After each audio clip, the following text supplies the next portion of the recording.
맞벌이를 하는 우리 부부는 결혼 생활 5년째이지만 아직 아이가 없었다.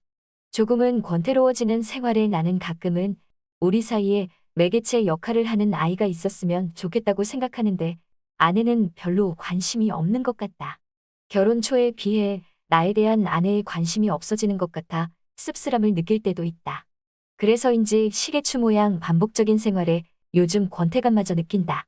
퇴근길의 날씨는 점점 무더워지고 축 늘어진 어깨로 대문을 열고 터덜터덜 집 안으로 들어선다.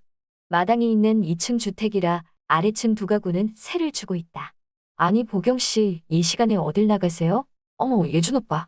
아유, 잘 만났네요. 안 그래도 오빠한테 부탁할 게 있었는데. 그 여자는 다름 아닌 얼마 전 이혼하고 우리 집 1층으로 이사 온 아내 친구였던 것이다. 저한테요? 부탁할 게 대체 뭔데요? 잠깐 들어와서 좀 봐줄래요? 그녀의 안내로 집 안으로 들어갔다. 이거요. 뭔데요? 여기 천장에다 나사를 박아야 하는데 좀 해주실래요? 나사를요? 인터넷으로 주문한 커튼을 달아야 한다고 했다. 주택가 1층 안방으로 난 큰 창이 하필이면 사람들이 지나는 길 쪽으로 나 있어 사생활 보호 차원 및 햇빛 차단용으로 암막 커튼 설치를 결정하게 되었단다. 레일을 천장에 고정한 뒤 나사로 구멍을 뚫어둔 곳에 드라이버로 나사를 돌려 고정을 해야 하는데 보경 씨는 힘에 부쳤나 보다. 나사가 생각보다 잘 안 들어가지는데요. 아니 무슨 남자가 힘이 그렇게도 없어요. 안 빠지게 제대로 한번 박아보세요. 보경 씨, 이건 힘으로 하는 게 아니라 요령으로 하는 겁니다. 나는 하는 수 없이 창고에서 전동 드라이버를 가져와 레일을 고정시키고 커튼까지 완벽하게 설치했다. 그러자 보경은 이대로 가지 말고 자기랑 차 한잔하고 가라면서 나를 붙들더니 거실 소파에 나를 앉혔다. 그럴까 그럼? 차만 한잔하고 올라갈까? 그녀는 시원한 아이스티를 준비해 내놓았고 우리는 마주 앉아 얘기를 나누었다.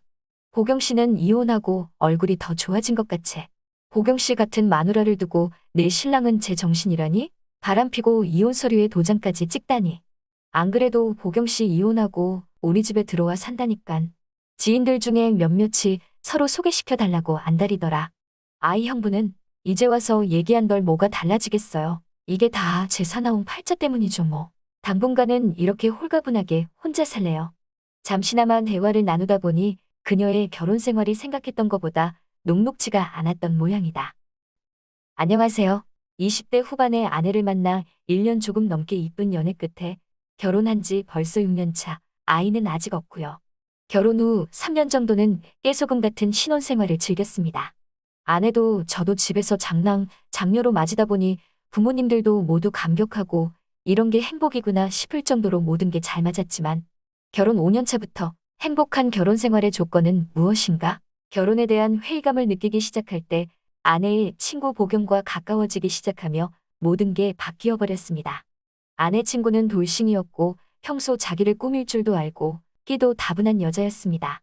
옛말에 여우 같은 여자하고는 살아도 곰 같은 여자하고는 못 산다는 말이 있듯 아내는 한결같이 잘하는 곰 같은 여자라면 아내 친구 보경은 볼 때마다 새롭고 설레고 기대가 되는 팔색조 같은 여자였죠.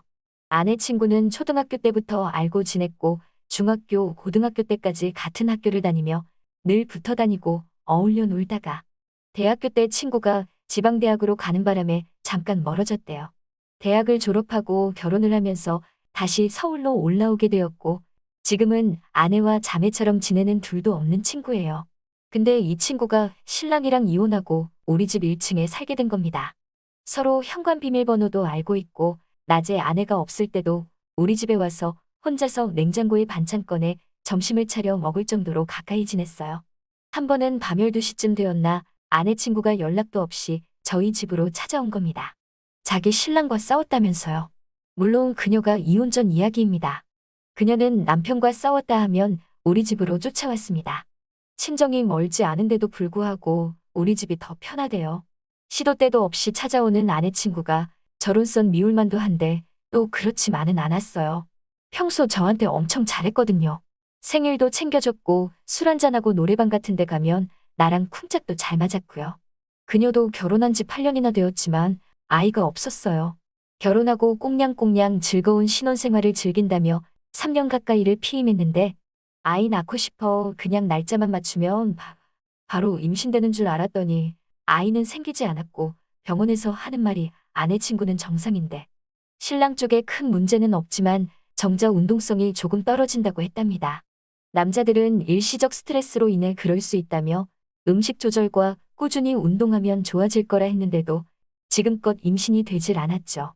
그러다 인공수정에 몇 번 실패하면서 부부 사이는 조금씩 틀어지게 되었고요. 원래부터 둘이 성격이 잘 맞지 않아 자주 다투기도 했는데 부부 사이에 쉽게 말할 수 없는 사정은 둘만 아는 내용이잖아요. 자세히는 모르겠지만 두 사람 사이에 골이 깊었던지 결국 잦은 다툼 끝에 이혼하고 말더라고요. 그때부터가 시작이었어요. 아내 친구가 이혼하고 나서 저희 집 1층으로 이사를 오고 난 뒤부터는 네 집 내 집 분간이 안 갈 정도로 거의 우리 집에서 살다시피 했습니다. 뭐 제가 돈 벌어서 아내 친구 한 명 더 먹여 살린다는 게 정확한 표현이겠네요. 퇴근할 때쯤 되면 보경이 먼저 연락이 옵니다.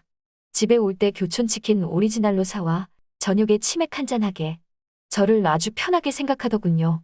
한여름에는 에어컨 때문에 전기요금 많이 나온다고 저희 집 작은 방에서 한 달 넘게 지낸 적도 있었고요. 처음에는 객식구가 하나 늘어나니 조금 불편한 점도 있었지만 언젠가부터 서로 눈치 안 보고 격없이 지내는 사이가 되었습니다. 몇 달 전 장모님이 편찮으셔서 아내가 일주일 동안이나 친정에 가 있게 되었는데 그때 사단이 나고 말았습니다. 보경이 일주일 가까이 아내를 대신해 집안일도 해주고 밥도 차려주고 했거든요. 저녁 시간에 마침 제가 좋아하는 LG 트윈스 야구 경기가 있어 치맥 한잔하면서 보고 있는데 아내 친구가 올라왔더군요. 오늘 저녁은 치맥으로 때울 거니 안 와도 된다고 했는데도 혼자 있으려니 심심하다면서 같이 치맥 한잔 하자더군요. 술도 한 잔 들어가고 많은 이야기가 오고 가다 자연스레 그녀의 미래에 대한 이야기도 나왔다. 보경 씨 언제까지 이러고 지낼 거야? 이제 일 하러도 다니고 재혼 생각도 해야지? 난 그냥 한량같이 이렇게 지내는 게 좋은데. 오빠야말로 수진이 몰래 딴 생각 품은 적 없어요? 요즘 사람들 외도 많이 하잖아요.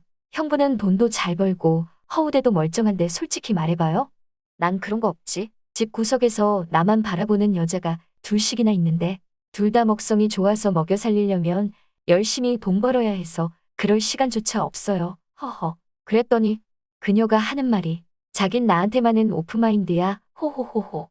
두 귀로 직접 듣고 나서도 저건 대체 무슨 뜻으로 한 말일까? 생각이 많아졌고 결국엔 서로 가까워지는 계기가 되었죠. 반년 전쯤 와이프가 뜬금없이 별거하는 게 어떻겠냐 아니면 이혼하는 것도 생각해보자더군요. 무슨 말도 안 되는 소린가 했습니다. 이유를 물으니 제가 싫지도 좋지도 않고 그냥 따로 살고 싶다는 겁니다. 아마도 권태기인 것 같다더군요. 아내도 저랑 같은 생각을 하고 있었더라고요. 그냥 제가 재미가 없고 하는 말마다 잔소리로 들리고 일상이 너무 똑같은 게 지친다고 벗어나고 싶다고. 1년 후에도 똑같은 상황이 되풀이된다면 이혼하기로 했습니다. 부부간의 결혼 생활이나 연인과의 교제 기간이 길어지면 어쨌든 찾아오는 것이 권태기.